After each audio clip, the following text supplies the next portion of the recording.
Hoje eu quero falar sobre um tema bastante presente na nossa vida.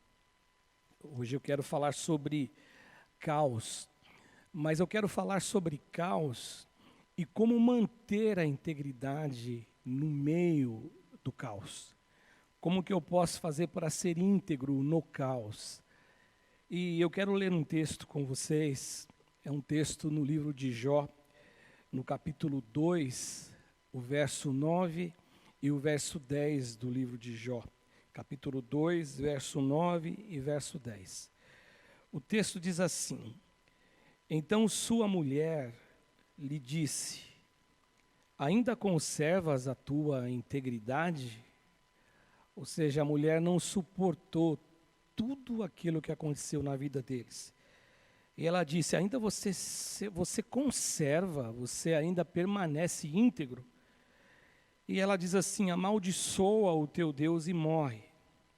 Mas Jó responde à mulher: falas como qualquer doida. Temos recebido o bem de Deus e não receberíamos também o mal? E aí o escritor bíblico diz que em tudo isto, Jó não pecou com os seus lábios.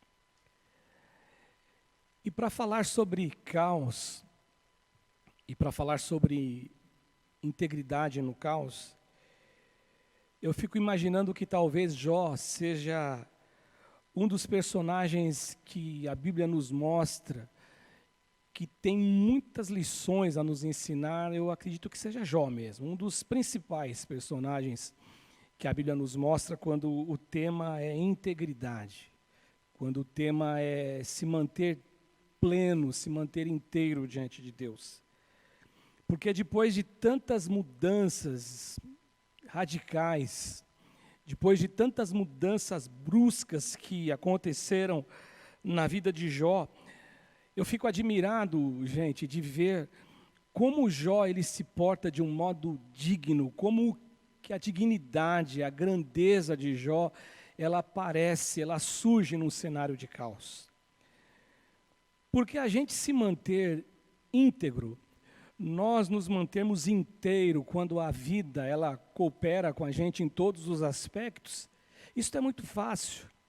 Quando a gente tem tudo ao nosso dispor, quando tudo vai indo bem, quando nós temos saúde, quando nós temos recurso, quando nós temos dinheiro, quando nós temos aquilo que nós desejamos, quando tudo na vida parece que está ao nosso favor, é muito fácil a gente manter a integridade. É muito fácil a gente se posicionar na vida de modo íntegro. Agora, e quando o dia mau chega? E quando as tribulações se tornam realidades? E quando a vida ela vira, como dizem algumas pessoas, de ponta cabeça? Quando chega a aflição e a angústia? E quando chega o tempo do choro? Quando chega, na verdade, a estação do choro? Como que nós podemos nos manter íntegros? É nessa hora que a gente descobre realmente quem consegue, por meio de Deus e por meio da fé em Deus, se manter inteiro e pleno. O apóstolo Paulo, ele tinha o conhecimento a respeito do dia mau. O apóstolo Paulo, ele fala para a gente a respeito dessa possibilidade de a gente vivenciar um dia mau.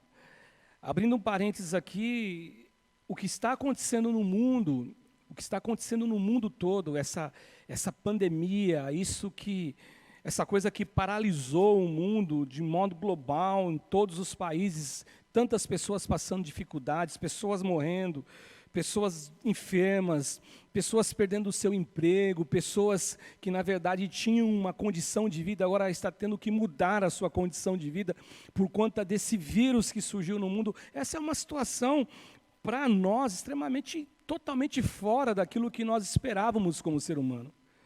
A gente lê muito na história, a gente lê muito aquilo que passou, quando a gente, por exemplo, vai lá e busca informação sobre a gripe espanhola, onde a gente descobre que houveram 2 anos de doença no planeta, mas nós mesmos, ninguém esperava passar por uma situação dessa.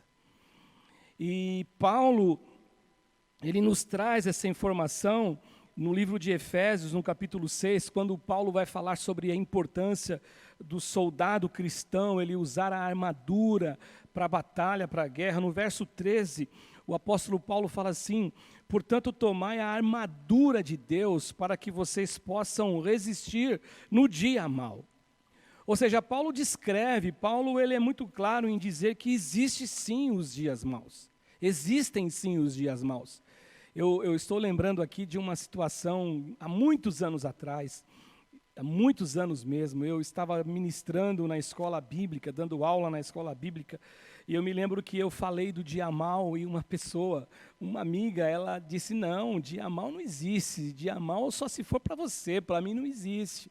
E eu me lembro que criou um clima muito chato, porque eu era um garoto, eu era um menino, talvez hoje com a mente que eu tenho, com a experiência que eu tenho, eu deixaria passar, não entraria numa discussão. Eu dizia para ela: não, mas a Bíblia fala do dia mau.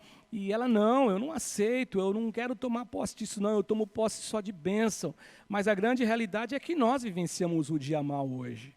E não é privilégio de um país único, o mundo vive esse problema. E Paulo fala então do dia mau, e Paulo conclui o texto dizendo assim: depois de vocês vencerem tudo, vocês permaneçam inabaláveis.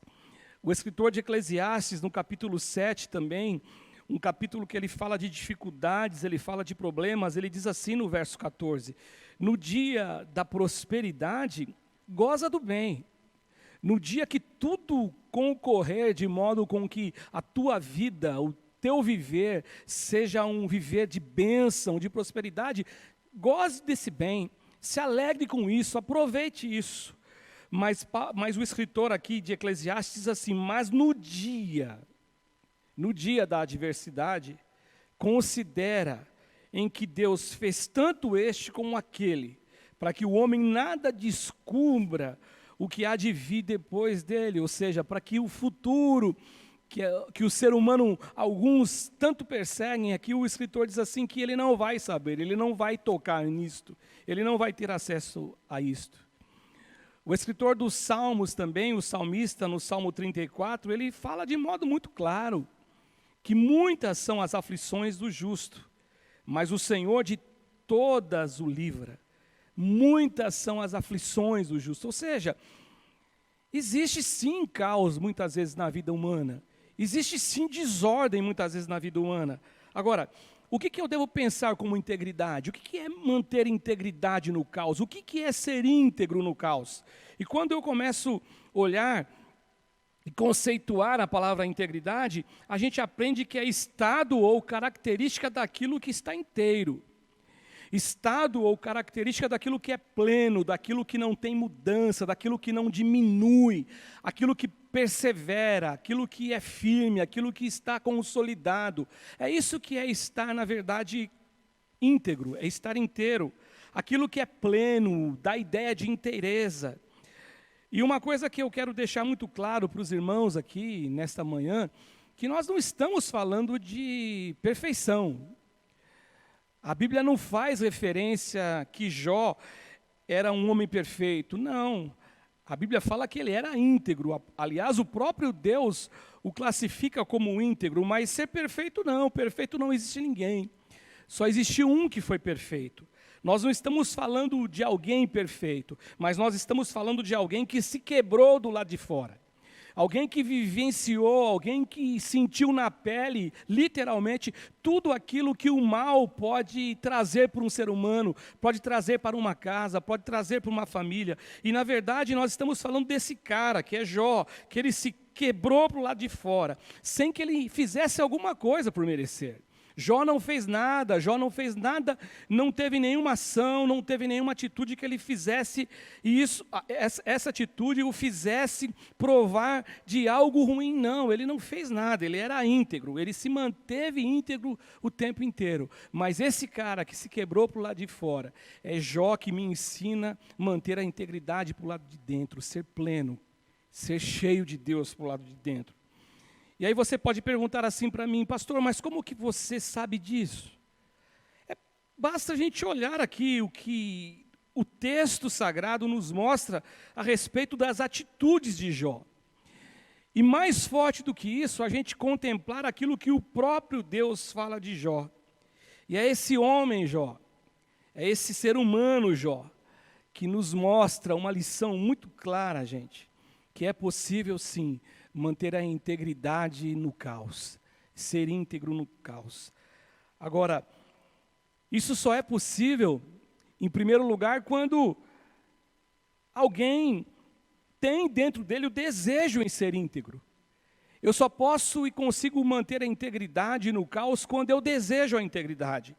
O texto no versículo 1 do capítulo 1, o escritor, que alguns dizem, os estudiosos dizem que foi Moisés quem escreveu esse livro, já ouvi uma história nesse sentido, ele faz a afirmação de que havia um homem na terra de Uz, cujo nome era Jó, e o texto fala assim que ele era um homem íntegro, ele era um homem reto, ele era um homem temente a Deus, e ele era um homem que ele vivia a vida dele, a forma de existir, sempre procurando se desviar do mal. E ele era inteiro, e é isso que me chama a atenção quando eu leio a história de Jó, e eu já li a história de Jó tantas vezes, mas todas as vezes que eu me lembro de Jó e leio a história de Jó, eu fico admirado, e o que me chama a atenção e o que me toca é que o texto sagrado aqui nesse verso, dizendo que ele era inteiro em sua relação com Deus, que ele se desviava do mal, muito embora o próprio Jó vai dizer que tudo que aconteceu com ele, toda a tragédia, toda a desordem, todo o caos que o atingiu, ele na verdade conta, o texto conta a história dessa tragédia, mas lá no final do livro, Jó, ele diz o seguinte, que ele, no capítulo 42, no verso 5, que ele, Jó, ele só tinha conhecido Deus de ouvir.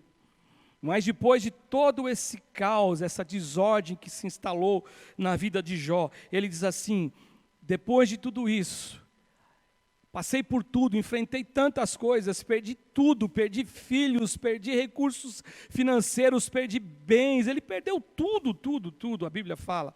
Só que depois de tudo ele fala assim: mas os meus olhos agora te veem, antes eu te conhecia só de ouvir. Isso me chama a atenção, essa postura de integridade que Jó tem na vida, com ele, com os filhos, com certeza com os seus trabalhadores, com certeza com a sociedade que ele fazia parte, e principalmente com Deus, ele mantém isso.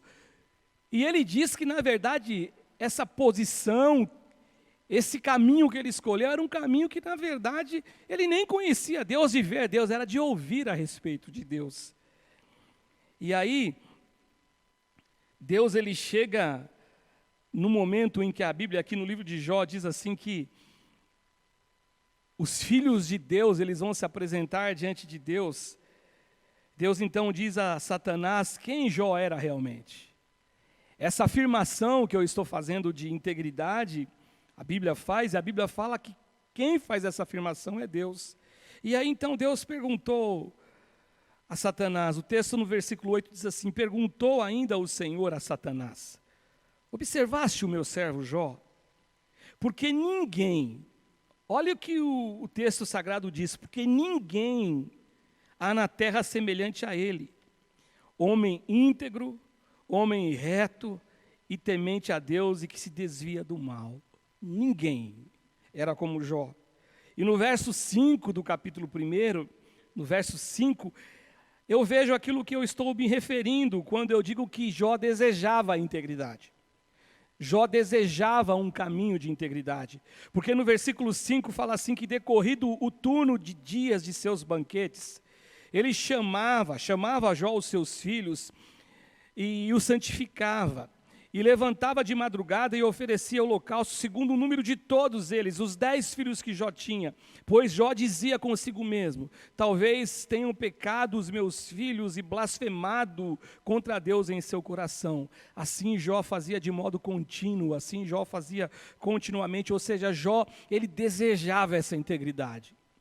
E isso é tão forte, isso é tão real, isso é tão claro, isso é tão explícito, que Jó fazia por ele, e Jó também fazia isso pelos seus filhos, pedia a Deus pelos seus filhos, para que os filhos pudessem ser alcançados por Deus e abençoados por Deus.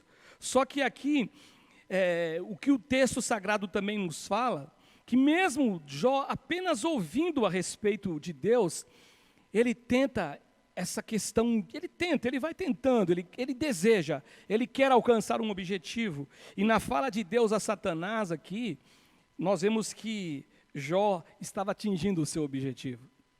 Com certeza Jó não sabia disso. Talvez Jó, por ser reto, por ser temente, eu quero pensar e quero caminhar na seguinte estrada. Jó não carregava nenhum orgulho, nenhum espírito de exaltação, nenhum espírito de auto-independência em relação a Deus, de independência em relação a Deus, não. Ele, na verdade, ele buscava em Deus esse caminho da integridade. E na fala de Deus a Satanás, a gente vê então que Jó atingiu o seu desejo. Porque, caso contrário, isso não passa de discurso. Integridade é para quem deseja ser íntegro. Caso contrário, isso é só fala, isso é só blá blá blá, isso é só, de repente, performance, e não é verdade dentro do coração. Uma outra coisa que a gente vê aqui nesse texto, onde Jó nos mostra sobre a possibilidade de, no caos, você viver de modo íntegro a Deus, é que isso só pode acontecer, isso só se torna possível quando o caos, ou quando no caos, a gente não duvida e nem blasfema de Deus. No final do capítulo 1 deste livro, o texto nos mostra o quanto Deus estava certo acerca de Jó, a respeito de Jó. O verso 10 e o verso 11 diz assim que Satanás afirmou a Deus que o homem só não o culpava a Deus e só não blasfemava de Deus porque Deus o cercava de cuidados.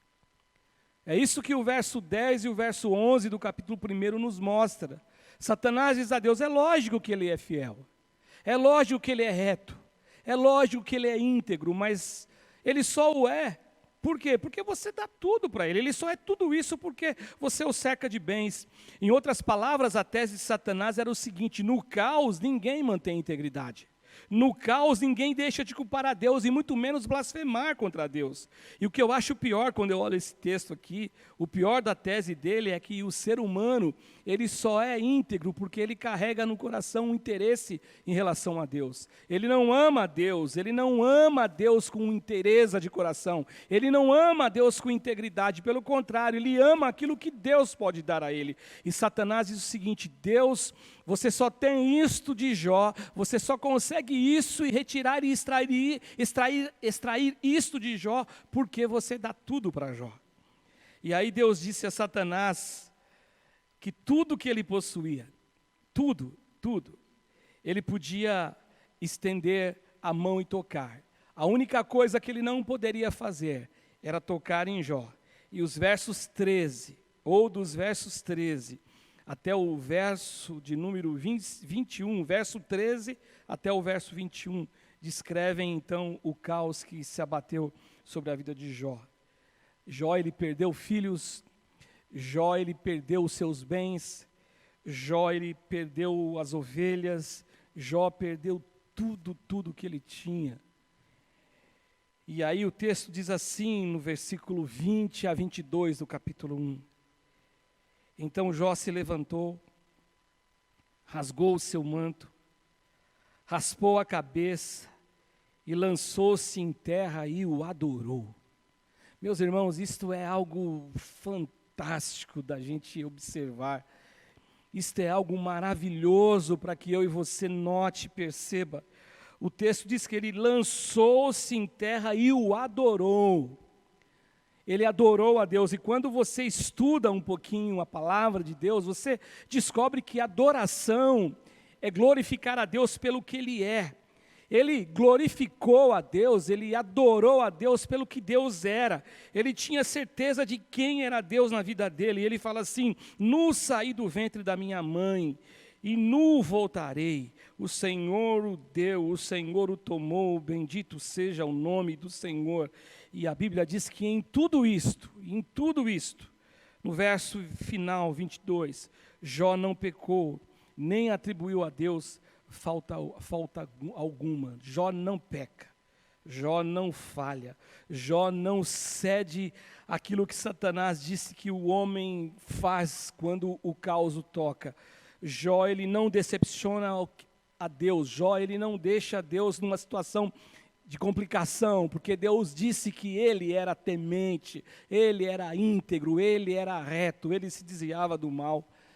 E uma última lição que eu vejo aqui, que a integridade no caos só é possível quando o caos não nos leva a perder a certeza de quem Deus é. O verso 22 e o verso 21 do capítulo que eu li, eu citei agora, já nos revelam isto. Porque ele adora a Deus mesmo naquela situação, ou seja, ele sabia quem era Deus.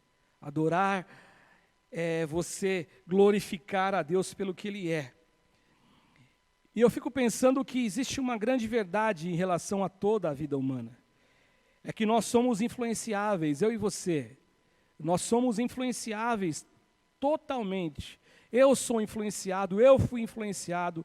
Talvez você seja influenciado pelo teu pai, pela tua mãe, por algum parente.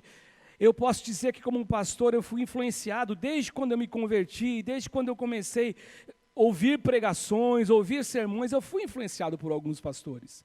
Pastores que pregam a palavra, pastores que ensinam a palavra corretamente, pessoas que eu gosto, pessoas que eu admiro, todos nós somos influenciáveis e influenciados.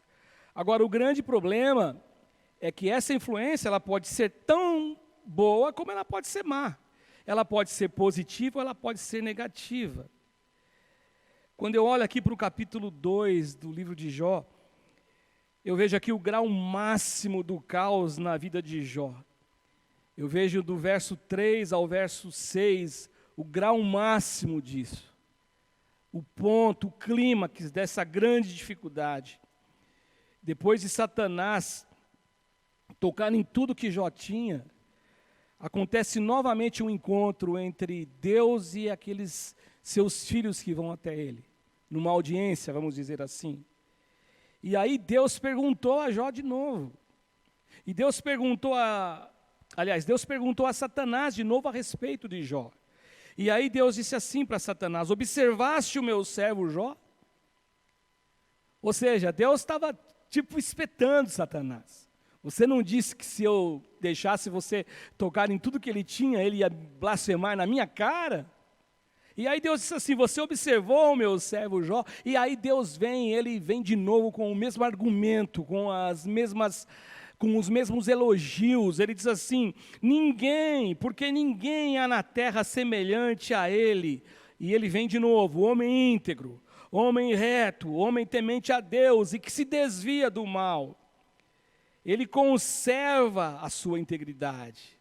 E aí Deus fala assim: embora você, Satanás, você me incitou contra ele para o consumir sem causa. E aí Satanás, ele dá o golpe final. E aí Satanás vem com aquilo que a gente sabe que é horroroso da parte dele. Mas ele vem com a sua última tentativa. E ele fala assim para Deus: então Satanás respondeu ao Senhor: pele por pele, e tudo quanto o homem tem, dará pela sua vida. Ou seja, Satanás disse para Deus: se você deixar eu tocar no corpo dele, no físico dele, ele vai blasfemar na tua cara contra você. Aí Deus, ele então diz o seguinte para Satanás: estende, porém, a mão, toca-lhe os ossos, nos ossos, toca-lhe na carne e verás. Aliás, Satanás dizendo para Deus, diz assim: estende, porém, a mão, toca-lhe nos ossos e na carne, e verás se não blasfema contra ti na tua face. Aí o Senhor responde a Satanás. Aí o Senhor disse a Satanás: eis que ele está em teu poder, mas poupa-lhe a vida.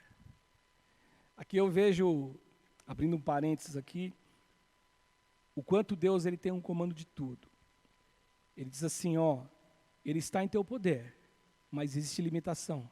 Dessa linha você não passa.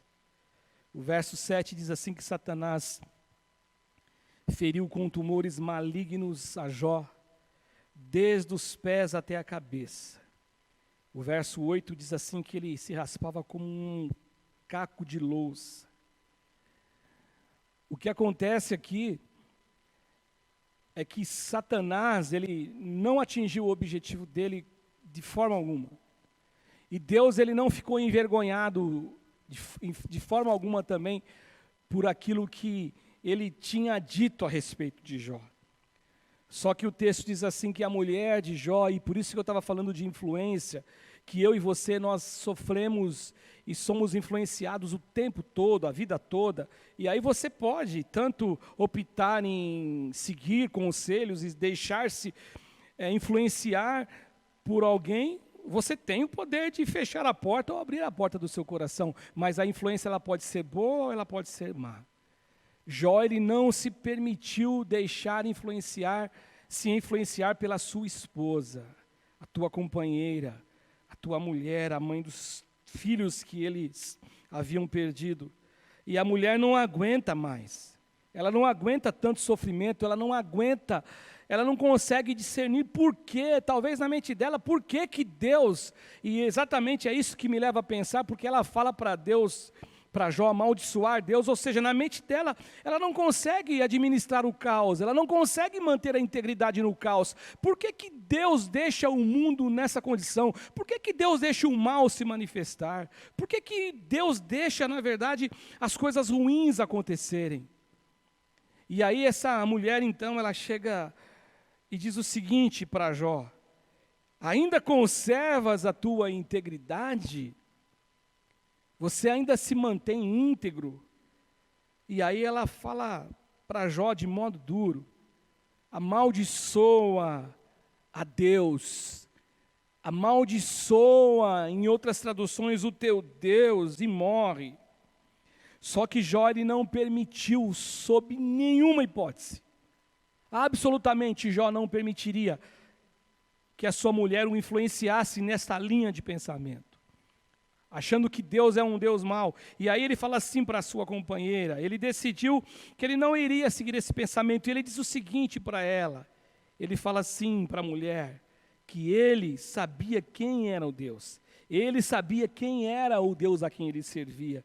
Ele, na verdade, sabia que o Deus que ele servia era o Deus da alegria, o Deus na tristeza, o Deus na bonança, o Deus na tempestade. Ele é Deus em qualquer situação da vida, em qualquer momento da vida, em qualquer estação da vida. Deus é Deus. Jó tinha isso muito claro. Não era o caos que ia determinar a imagem que ele teria de Deus. Não era o caos que iria ditar na mente dele aquilo que ele tinha de pensamento de quem era Deus e de quem Deus era. E aí no verso de número 10, ele responde à sua mulher. O verso 10 diz que ele corrige a sua esposa. E ele fala assim que ela estava fora de si. Ele fala: mulher, você fala como qualquer doida. Você fala como qualquer maluca, você fala como qualquer pessoa, você fala como alguém que não conhece a Deus. Porque essa fala só pode ser de alguém que não conhece a Deus, alguém que acha que conhece a Deus, alguém que pensa conhecer a Deus, mas no fundo não conhece, porque ele duvida de Deus quando a situação aperta, quando a situação entra em crise, quando o caos, quando a desordem ela é real na vida dessa pessoa. A pessoa que age assim, de fato, ela não conhece a Deus. O que eu acho maravilhoso, o que ele diz aqui para sua mulher. Ele fala assim: nós temos recebido o bem de Deus e nós não receberíamos também o mal? Nós temos recebido o bem de Deus e nós não receberíamos o mal? Isso é uma posição de um homem íntegro mesmo, de um homem que conhece mesmo quem é Deus, de um homem que não carrega nenhuma dúvida em seu coração de quem é Deus. Existe um pensador grego que ele diz o seguinte sobre essa questão de ser Deus bom e Deus ser mau, é uma questão antiga, isso é uma questão filosófica. Agora me fugiu o nome desse pensador grego, mas ele diz assim: você deve pensar sobre a seguinte condição: ou Deus ele é bom, aliás, ou Deus ele é mau, ou Deus é todo-poderoso. Porque ele diz o seguinte: se Deus é todo-poderoso, e ele deixa o caos, por exemplo, como na vida de Jó se instalar, essa desordem na vida de Jó, e ele sendo o Deus Todo-Poderoso, ele deixa tudo isso acontecer, então ele é um Deus mau. Porque ele pode interromper, ele pode aniquilar o mal, mas ele, na verdade, ele não permite. Essa é uma situação. Ou, na verdade, não. Então, Deus não é todo-poderoso, porque ele vê todo esse mal, mas ele não tem habilidade, ele não tem competência, ele não tem poder para eliminar esse mal. Agora, Jó não pensava assim. Jó não carregava isso no coração dele, porque ele mesmo diz aqui para a mulher, nós recebemos o bem de Deus. Ou seja, o que Jó tinha no coração é que tudo que vem de Deus, tudo que Deus permite, no final sempre será bênção para nós. Hoje nós lendo a história de Jó, hoje nós lendo a Bíblia, hoje nós lemos a palavra de Deus, nós podemos entender isso. Jó não conhecia o texto de Romanos 8:28, que todas as coisas contribuem para o bem daqueles que amam a Deus. Nós conhecemos. Hoje nós conhecemos o drama de Jó. Nós sabemos que existiu uma guerra no mundo espiritual, onde Deus ele apostou em Jó, e Satanás duvidou de Jó e tentou colocar Deus contra Jó. Nós vemos isso hoje. E aí ele diz o seguinte, o escritor diz assim, o escritor de Jó: em tudo isto, Jó não pecou com os seus lábios. E este nível todo, gente, de integridade, que eu enxergo aqui em Jó, que eu vejo nessa história. A única coisa que eu digo que você e eu, nós não podemos esquecer, olhando para tudo isso aqui, aquilo que ele vai afirmar no final do livro. Eu te conhecia só de ouvir, mas agora os meus olhos te veem. Sendo assim, para terminar, para concluir minha fala aqui nessa manhã, manter a integridade no caos é para aquele ou para aqueles que desejam ser íntegros de verdade. Não é conversa fiada, não é só um discurso, não é só uma performance, não, é um desejo do coração. Eu quero ser fiel, eu quero ser íntegro, eu quero temer a Deus. Integridade no caos e manter a integridade no caos, então, em segundo lugar, é para aquele ou para aqueles que jamais vão amaldiçoar a Deus nas lutas, nas tribulações, na hora difícil da vida. Não, ele não vai blasfemar de Deus. E manter o caos, manter a integridade, melhor dizendo, no caos, é para aquele ou para aqueles que sabem quem Deus é, independentemente da estação de vida que ele vive. Que Deus possa abençoar você, que você tenha uma manhã de muita, muita, muita bênção, que o Senhor possa derramar sobre você da tua graça, tá bom? E que você, na verdade, aprenda, em nome do Senhor Jesus Cristo, em nome do Senhor Jesus, manter essa integridade no caos. Agora o pastor Ivaldo, ele vai para um outro momento, ele vai aqui nos abençoar também, tem a ceia do fortalecimento, como o pastor falou, todas as igrejas do estado de São Paulo estão fazendo isso. Então, que você possa agora ser abençoado em nome do Senhor Jesus.